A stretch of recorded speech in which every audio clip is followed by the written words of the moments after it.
వికారాబాద్ జిల్లా కావాలనేది మీ ప్రాంత ప్రజలది ఇయ్యాల కల కాదు, 4-5 దశాబ్దాల కల. ఇంద్రారెడ్డి గారు ఉన్నప్పటి నుంచి మేము వింటున్నాం. అప్పటి నుంచి ఏది వికారాబాద్ జిల్లా కావాలి, వికారాబాద్ జిల్లా కావాలి, సిద్దిపేట జిల్లా, మంచిర్యాల జిల్లా, వికారాబాద్ జిల్లా, సూర్యాపేట జిల్లా, ఇవన్నీ ఎప్పటి నుంచో ఉన్న డిమాండ్. అల్టిమేట్గా వికారాబాద్ను జిల్లా చేసిన నాయకుడు ఎవరు? కేసీఆర్. ఇది మనం యాద్ చేయాలి ప్రజలకు. వికారాబాద్లో హైదరాబాద్ పక్కనే ఉంటుంది, కానీ వికారాబాద్లో ఒక మెడికల్ కాలేజ్ లేకుండే, నర్సింగ్ కాలేజ్ లేకుండే, కానీ డిగ్రీ కాలేజ్ కూడా వస్తుందో రాదో అనుకునే పరిస్థితుల్లో ఒక మెడికల్ కాలేజ్, నర్సింగ్ కాలేజ్ వికారాబాద్కి ఇచ్చింది ఎవరు? ప్రజలకు యాద్ చేయాలి.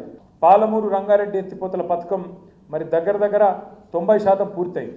కానీ వీళ్ళే, ఈ కాంగ్రెస్ వాళ్ళే కేసులేసి ఆపి ఆపి ఆపి ఎంత చేసినా కూడా 90% పూర్తయింది. మొత్తం మధ్యలో రిజర్వాయర్లు పూర్తయినాయి, కింద పంప్ హౌస్ పూర్తయింది. కేసీఆర్ గారు పోయి ఒక పంపు కూడా నార్లాపూర్ కాడ చాలు కూడా చేసిండు. కానీ మన రంగారెడ్డి దాకా ఏదైతే, వికారాబాద్ దాకా ఏదైతే నీళ్లు రావాలనో వాటికి సంబంధించి కొంత ఆలస్యమైన మాట వాస్తవం.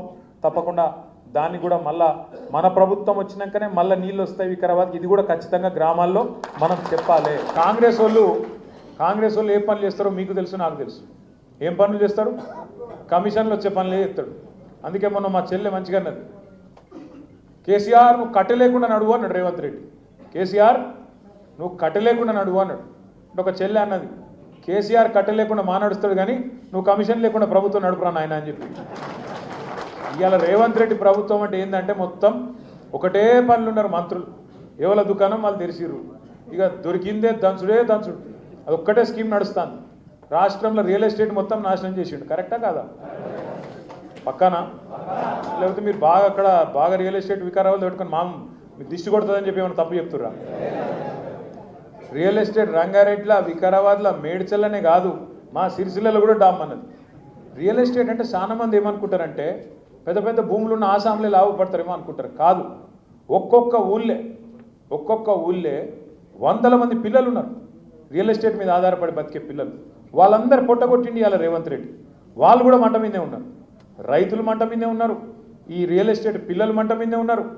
మహిళలు 2500 ఎత్తా అని చెప్పిండు. ఏది 100 రోజుల్లో 6 గ్యారంటీలు అమలు చేస్తా, గ్యారంటీ కార్డులు, దాని మీద సంతకాలు, వీళ్ళ మొఖాలకు అఫిడవిట్లు, దేవుళ్ళ మీద ఓట్లు, ఇన్ని పెట్టి గెలిచిరు. మరి ఒక్కటన్నా అమలైందా ఇప్పటికీ? ఒకగా బస్సు, ఇక బస్సు ఎంత అందంగా ఉందో నాకంటే బాగా మీకే ఎరుక. అందులో పోతే టికెట్ కొన్న మొగోళ్ళకేమో జాగలేదు, లేడీస్ ఏమో ఇలా సీటు కోసం కొట్టుకునే పరిస్థితి వచ్చింది. అదేమో అందం ఉందంటే అది కూడా చక్కగా లేదు. ఈ లేని తాకట్లు అన్నీ పెడుతున్నాడు రేవంత్ రెడ్డి. ముసలోళ్ళకు పెన్షన్ 2000 కాదు 4000 చెప్తా అన్నాడు. కానీ ఏం చేసిండు? 2 నెలల పెన్షన్ ఎగ్గొట్టిండు. అదే 2000 2 నెలలు ఎగ్గొట్టిండు. ఖచ్చితంగా మీకు తెలుసు, నాకు తెలుసు, రేవంత్ రెడ్డి గారికి కూడా తెలుసు. ఎందుకంటే వాళ్ళ టైం అయిపోయింది, హనీమూన్ పీరియడ్ అయిపోయింది.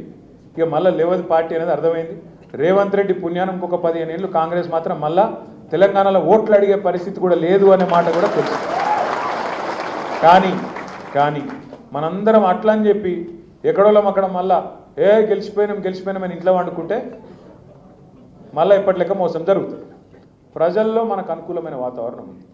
కేసీఆర్ గారు తిరిగి ముఖ్యమంత్రి కావాలి అనే కాంక్ష ప్రజల్లో బలంగా ఉన్నది. కాంగ్రెస్ వాళ్ళు ఎక్కడ దొరికితే అక్కడ గుద్దుదామన్నంత కోపం ఉన్నది. బీజేపీ మీద కూడా అంతే స్థాయిలో కోపం ఉన్నది. కానీ మనం ఐకమత్యంగా పనిచేయకపోతే, మళ్ళీ మనం టికెట్ ఒకరు తీసుకొని ఇంకోళ్ళు వెనకకెళ్ళి ఇంకో దిక్కు చేసి అటు పోయి ఇటు పోయి ఇచ్చకపోతే, మనమే ఐకమత్యం లేకపోతే మళ్ళా నష్టపోతాం.